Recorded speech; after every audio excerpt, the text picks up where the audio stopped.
నేను కూడా 38 సంవత్సరాలు కాంగ్రెస్ పార్టీ తోటి ఉన్నా. నేను ఏ రోజు పార్టీ ఇచ్చి పోలేదు. నేను మా నాయకుడు 10 సంవత్సరాలు టీఆర్ఎస్ ప్రభుత్వంలో చాలా ఇబ్బందులు పడుతున్న సందర్భంలో జెండా పట్టడానికి కూడా చాలా మంది ఇబ్బంది పట్టినట్టున్నారు. కానీ మా నాయకుడు పిసిసి అధ్యక్షుడు కాకముందే నేను రేవంత్ రెడ్డి గారితో ట్రావెల్ చేసిన, రేవంత్ రెడ్డి గారి ధైర్యం చూసిన, రేవంత్ రెడ్డి గారి పటిమ చూసిన, రేవంత్ రెడ్డి గారి ఎదుర్కోలు ఆ 10 సంవత్సరాలు ఉన్నటువంటి ప్రభుత్వాన్ని ఎట్లా ఎదుర్కోవాలో చూసింది కాబట్టి ఆయనతో మేము నడిచినాం. ఆ బూస్ట్ మాకు ఇంకా ఉంది, ఆ బూస్ట్ కూడా ఉంటుంది, అది కూడా ఇంకా నడిపిస్తాం. అదే విధంగా ఆయనతోటే మనం ఇంకా 15 సంవత్సరాలు 20 సంవత్సరాలు నేను రాజకీయాలలో ఉన్న రోజు నేను రేవంత్ రెడ్డి గారితో కాంగ్రెస్ పార్టీ తోటి ట్రావెల్ చేస్తాం. డౌటే లేదు, దాంట్లో డౌట్ లేదు. సో రేవంత్ అన్న నమ్ముకున్నారు అయితే మొత్తానికి. కాంగ్రెస్ పార్టీ రేవంత్ అన్న అంతే కదా, కాంగ్రెస్ పార్టీ రేవంత్ అన్న, దాంట్లో డౌట్ ఏమో. సీఎం గా 100% సక్సెస్ అయ్యారు అనుకోవచ్చు. ఎందుకంటే ఇప్పటికీ సొంత పార్టీ నేతలే కుర్చీ లాగేశారు, సొంత పార్టీ నేతలతో అపాయం ఉంది, సొంత పార్టీ అది ఇది అని చెప్పేసి మైండ్ లో ఒక చేస్తున్నాను. నేను అంటే నాకు ఒక అనుభవం ఉంది. 1989 నుంచి నేను చూస్తున్నా ముఖ్యమంత్రులను కాంగ్రెస్ పార్టీలో. 89లో మరి చెన్నారెడ్డి గారు, దాని తర్వాత నెదురుమల్లి జనార్దన్ రెడ్డి గారు, దాని తర్వాత విజయభాస్కర్ రెడ్డి గారు, దాని తర్వాత మళ్ళా ప్రభుత్వం పోయిన తర్వాత మళ్ళా ప్రభుత్వం 2004లో రాజశేఖర రెడ్డి ప్రభుత్వం. అంటే ఇవన్నీ కూడా అంతకుముందు కాంగ్రెస్ పార్టీలో వేరే ఉండే ఒక నిర్ణయం వచ్చింది. కాంగ్రెస్ పార్టీలో ముఖ్యమంత్రులను మార్చొద్దనే నిర్ణయం వచ్చింది. అందులో కూడా ఈ సంవత్సరం లోపల చిన్న అసమ్మతి లేకుండా పనిచేసినటువంటి నాయకుడు నేను 38 సంవత్సరాల్లో చూసినటువంటి రాజకీయ అనుభవంతో చెప్తున్నా. ఒక చిన్న అసమ్మతి లేకుండా పనిచేసినటువంటి నాయకుడు అంటే మా ముఖ్యమంత్రి గారు రేవంత్ రెడ్డి గారు. సొంత పార్టీ నేతలు ఎవరు కుర్చీ లాగడానికి ప్రయత్నాలు చేస్తారు. చేరు కూడా అది అవకాశమే అధిష్టానం ఇవ్వదు. ఆ అవకాశం అధిష్టానం, ఎందుకంటే ఆయన ఒంటి చేతితోటి పోరాడిండు. ఈరోజు మీకు అందరు తెలుసు, మనం అందరం చూసినాం ఆయన ఎంత పోరాటం చేసిండు.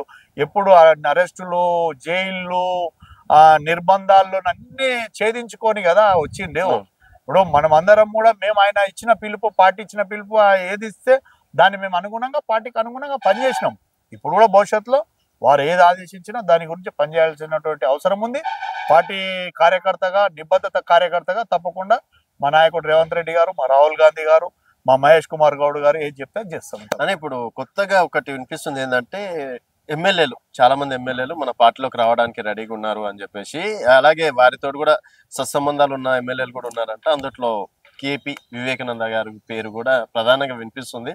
అది ఎంతవరకు ఉందో పక్కన పెడితే, ఒకవేళ వివేకానంద గారు వచ్చినా కూడా ఇట్లే ఉంటారా అందరు కలిసి? అంటే ఇప్పుడు పార్టీ ఒక నిర్ణయం తీసుకుంటుంది, ప్రభుత్వంలో మంచి కార్యక్రమాలు జరగాలి, రేపు ప్రభుత్వం బాగా నడవాలనుకున్నప్పుడు పార్టీ ఏ నిర్ణయం తీసుకుంటే, అధిష్టానం నిర్ణయం తీసుకుంటే దానికి కట్టుబడి ఉండాల్సి వస్తుంది. దాని గురించి ఇంకో ఆలోచన లేదు. నేనేమంటున్నా, నేను ఒక పార్టీ కార్యకర్తగా 38 సంవత్సరాలు కాంగ్రెస్ పార్టీ తోటి అనుబంధం ఉన్న వ్యక్తిగా నేను ఎన్ఎస్ఐలో పనిచేసిన, యువజన కాంగ్రెస్లో పనిచేసిన, సేవాదల్లో పనిచేసిన, టీపీసీసీ జనరల్ సెక్రటరీ పనిచేసిన, టీపీసీసీ సెక్రటరీగా పనిచేసిన, నేను ఇవన్నీ పదవులు కూడా నేను చేస్తూ ఏ రోజు కూడా నేను ఇది కావాలని అడగలే.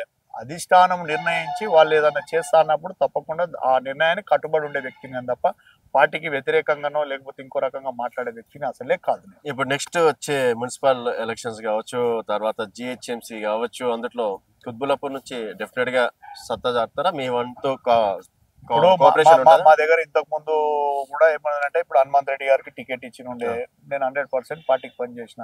తర్వాత పార్లమెంట్ ఇంకోరు వచ్చినా కూడా దాని తర్వాత ఎక్స్ఎమ్మెల్యే శ్రీశైలం గౌడ్ గారు వచ్చారు. ఇప్పుడు పార్టీని ఇంకా స్ట్రెంత్ ఆన్ చేయాల్సిన అవసరం ఉంది. గ్రౌండ్ స్థాయిలో తప్పకుండా పోతాం. ఎందుకంటే ఇక్కడ దగ్గర ఇప్పుడు జిహెచ్ఎంసీలు, ఇప్పుడు ఉన్నటువంటి జిహెచ్ఎంసీ 8 డివిజన్లు ఉన్నాయి. ఇప్పుడు కొంపల్లి మున్సిపాలిటీ కానీ, దుందిగల్ మున్సిపాలిటీ కానీ, నిజాంపేట మున్సిపల్ కార్పొరేషన్ కూడా ఇప్పుడు జిహెచ్ఎంసీలో కలుపుతారు. కాబట్టి ఇవన్నిటిని కూడా మేము అందరం కూడా ఒక యూనిట్గా తయారై పార్టీ ఇచ్చేటువంటి ఆదేశాలను తప్పకుండా పాటిస్తాం. ఇంకోటి ఏంటంటే, కేటీఆర్ ని అరెస్ట్ చేయడానికి మీ పార్టీ నేతలు ఎప్పుడు అరెస్ట్ అవుతారని చూస్తున్నారా, లేకపోతే ఆయన నిజంగా క్రైమ్ లో ఇరుక్కున్నారు కాబట్టి ఆయనను అరెస్ట్ చేస్తున్నారు? అధికార చర్యలు ఏమైనా తీసుకుంటున్నారా? 2015లో రేవంత్ రెడ్డి గారిని అరెస్ట్ చేసినట్లు కేటీఆర్ సీన్ ఏమైనా? అట్లా ఏం లేదు. ఇప్పుడు మీరు వాళ్ళంతా ఏసీబీ వాళ్ళు ఏదైతే ఉందో అవన్నీ తయారు చేసారు. ఆల్రెడీ ఈడీ ఎంటర్ అయింది, కోర్టు పరిధిలో ఉంది. కోర్టు పరిధిలో ఉన్నప్పుడు మనం మాట్లాడడం కరెక్ట్ కాదు. చట్టం ఏదైతే ఉందో చట్టం తన పని తాను చేసుకోవాలి. అంటే కేటీఆర్ అరెస్ట్ చేస్తే నెక్స్ట్ జిహెచ్ఎంసీలో మన జెండా నిలబెడదాం అన్నట్టు అట్లా కేటీఆర్ కి ఏమైనా భయపడుతున్నారు? అంత మాకు కేటీఆర్ భయపడాల్సినంత అవసరం లేదు. ఎవరి గురించి ఎందుకు భయపడతాం? మేము మాకు ప్రజల మద్దతు ఉంది, ప్రజల దగ్గరికి 100% పోతాం. ప్రజలకు ఏవైతే అవసరాలు ఉన్నాయో అవి తప్పకుండా చేసేటువంటి బాధ్యత మా నాయకుడు రేవంత్ రెడ్డి గారి మీద ఉంది, మంత్రివర్గం మీద ఉంది. మేము కూడా కింది స్థాయిలో ఇప్పుడు ఏవైతే పథకాలు వస్తున్నాయో ఆ పథకాలన్నింటినీ కూడా చేస్తాం. మేము ఈ సందర్భం కూడా ముఖ్యమంత్రి గారికి ఒక కృతజ్ఞతలు తెలుపుతున్నా. నిన్న మెట్రో మాకేం చేసిండు, ప్యారడైజ్ నుంచి మేడ్చల్ వరకు, నార్త్ సైడ్ మేడ్చల్ వరకు ఇస్తాడు. మళ్ళా ఇక్కడ జేబీఎస్ నుంచి షామీర్పేట వరకు అని చెప్పన్నాడు.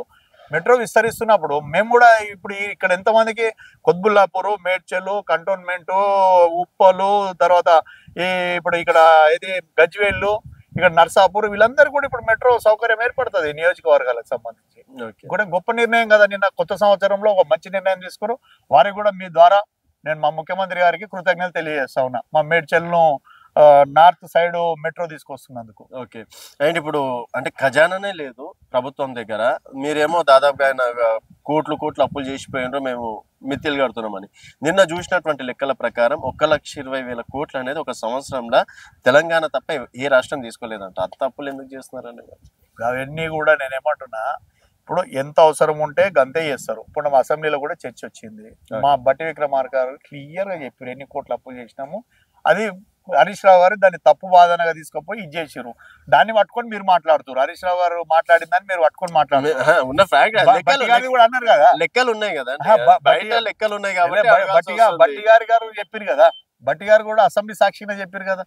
మరి అసెంబ్లీ సాక్షిగా ఆయన అంటే మనకి రెవెన్యూ జనరేట్ అయ్యే స్టేట్ ఇది అది అని చెప్పేసి అన్నారు. అయినప్పటికీ దాన్ని బడ్జెట్ ను ఏ రకంగా అవి ఢిల్లీకి వెళ్తున్నాయా, ముడుపులు తప్పది. ఆ RRR గిబ్లార్ అనేది వీళ్ళకి పని లేక ఏమంటారు చూడు, అధికారం పోయి మతి కోల్పోయి మాట్లాడుతారు తప్ప ఇంకోటి లేదు అనుకోరాదు. ఓకే. సో మీరైతే క్లారిటీగానే ఉన్నారు. 100% ప్రజాసేవకే రేవంత్ అన్న సర్కార్. 100% ప్రజాసేవకే రేవంత్ అన్న సర్కార్. ప్రజలతోటి కలిసి ఉంటాడు, ప్రజలనే మమేకం అవుతాడు, దాంట్లో డౌట్ లేదు. మళ్ళా అధికారం కూడా కాంగ్రెస్ పార్టీదే, రేవంత్ అన్న 4 సంవత్సరాలు లాస్ట్ అంటే తర్వాత అసలు కాంగ్రెస్ సెంట్రల్ లో కూడా రాదు. రేపు సెంట్రల్ లో స్టేట్ లో మళ్ళా కాంగ్రెస్ వస్తుంది. జమిలీ ఎలక్షన్స్ వచ్చిన 100% కాంగ్రెస్ వస్తుంది. రాహుల్ గాంధీ సార్ ప్రధానమంత్రి అవుతాడు దేశంలో, రాసి పెట్టుకోండి మీరు. అంత కాన్ఫిడెన్స్ ప్రజలలో వస్తుంది. అది ప్రజలలో చూసినాం కదా. ఇప్పుడు వాళ్ళ అబ్కి బార్ 400 సీట్లు అన్నారు, 240కి పోయిండు. అట్లుంటదా? మళ్ళీ ఇప్పుడు అదే కదా నెక్స్ట్ జరిగేది ఏంది? ఇలా జమిలీ పెట్టని, ఇంకోటి పెట్టని ఏది పెట్టినా దేశంలో కాంగ్రెస్ పార్టీ, ఇండియా కూటమి అధికారంలోకి వస్తుంది. రాష్ట్రంలో కూడా కాంగ్రెస్ పార్టీ అధికారంలోకి వస్తుంది తప్పకుండా. మహారాష్ట్ర, హర్యానా రిజల్ట్ చూసినాక కూడా మీరు దాని మీదే కదా కొంచెం చర్చ జరుగుతుంది. మా పార్టీలో కూడా చర్చ జరుగుతుంది. అవన్నీ కూడా రాను కేంద్ర ప్రభుత్వం మీద ఏవైతే ఉంటాయో వాళ్ళు చేసేటువంటి పనుల మీద మేము ప్రెజర్ తీసుకొచ్చి ప్రజలకు దగ్గర అవడానికి ప్రయత్నం చేస్తాం. జనాలు కేసీఆర్ ని మిస్ అవుతున్నామని ఒక టాక్ వస్తుంది. నిజంగా మిస్ అవుతున్నారా? ఆయన కేసీఆర్ హరీష్ రావు కేసీఆర్ మిస్ అయ్యారు ప్రజలు అనుకుంటారు, కేటీఆర్ అంటున్నారు తప్ప వాళ్ళ ఓడిపోయిన ఎమ్మెల్యేలు అంటారు తప్ప ప్రజలు అంటలేరు కదా. ప్రజలు ఎక్కడ అన్నారు? ప్రజలను మీరు కూడా ఇంటర్వ్యూ చేయండి, తీసుకుపోయి చేసి చెప్తారు కదా. ప్రజలు కేసీఆర్ ని మిస్ అయ్యారా, లేకపోతే కేసీఆర్ అరే ఎట్లా మిస్ అయ్యండి భయ అని అడుగుతారా, అది చెప్తారు కదా వాళ్ళు. వీళ్ళు ఓన్లీ హరీష్ రావు, కేటీఆర్, కవిత. ఇప్పుడు బీసీ నినాదం ఎత్తుకుంది కవిత. రేపటి నుంచి స్టార్ట్ అనుకుంటా. 10 సంవత్సరాలు ఏం చేసినావు? ఈ 10 సంవత్సరాలు నువ్వు బీసీ నినాదాన్ని ఎక్కడ తీసుకుపోయినావు? ఏడవండ పెట్టినావు నువ్వు. మళ్ళా ఇలా అధికారం పోయినా నీకు బీసీ నినాదం ఏంది? మా బీసీ నినాదం మేము కదా, కాంగ్రెస్ పార్టీ హక్కు కదా, కాంగ్రెస్ పార్టీ చేస్తుంది కదా. బీసీ కులగణన చేస్తుంది. దేశంలో మొట్టమొదటి రాష్ట్రం ఏదంటే మా నాయకుడు ముఖ్యమంత్రి రేవంత్ రెడ్డి గారు, వారి నాయకత్వంలో బీసీ కులగణన జరిగింది కదా. టాపిక్ డైవర్ట్ చేయడానికి అయితే కాదు కదా కులగణన అనేది. ఎందుకైతుంది బాస్? ఎందుకైతుంది బ్రదర్? ఎందుకైతుంది కాదు కదా. ఏ టాపిక్ 42% తోటి ఎన్నికలకు వెళ్తారు. 100% డౌటే లేదు. వాళ్ళు కూడా అదే అంటారు, 42% తోటి ఎన్నికలు నిర్వహిస్తే చాలని చెప్పి 100% చేస్తాం. వాళ్ళ లెక్క మేము మాట తప్పం. కాంగ్రెస్ పార్టీ మాట ఇచ్చిందంటే మడమ తిప్పదు. అది రేవంత్ రెడ్డి గారి నాయకత్వం తప్పకుండా ఉంటుంది. సో ఈ అవినీతి లేని ప్రభుత్వం 100% ఎక్కడ జరగలేదు. నిరూపించారు భయ్. ఎక్కడ జరిగితే మేము ఒప్పుకుంటున్నాం కానీ ఏదో ఉట్టిగా మీరు ఫేక్ మాటలు మాట్లాడితే ఎట్లా? గాలి మాటలు మాట్లాడితే నడవదు కదా అట్లా. గాలి మాటలు మాట్లాడితే ఇంకొక 5 సంవత్సరాలు కూడా రేవంత్ గారే సీఎం 100% ఉంటాడు. 10 సంవత్సరాలు గవర్నమెంట్ ఉంటుంది, తప్పకుండా ఉంటుంది. మీరు చూస్తారు కదా, నువ్వు నీ ఏజ్ ఎంత ఇప్పుడు? 31. నేను చూస్తావు కదా, ఇంకెంది 9 సంవత్సరాలు.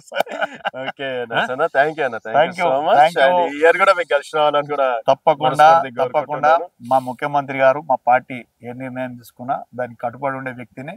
నిబద్ధత గల కాంగ్రెస్ పార్టీ కార్యకర్తలు. ఓకే, సో ఇది భూపతి రెడ్డి గారితో స్పెషల్ చిట్ చాట్. మరొక కేసుతో మళ్ళీ కలుద్దాం. చూస్తూనే ఉండండి తెలంగాణ వెలుగు.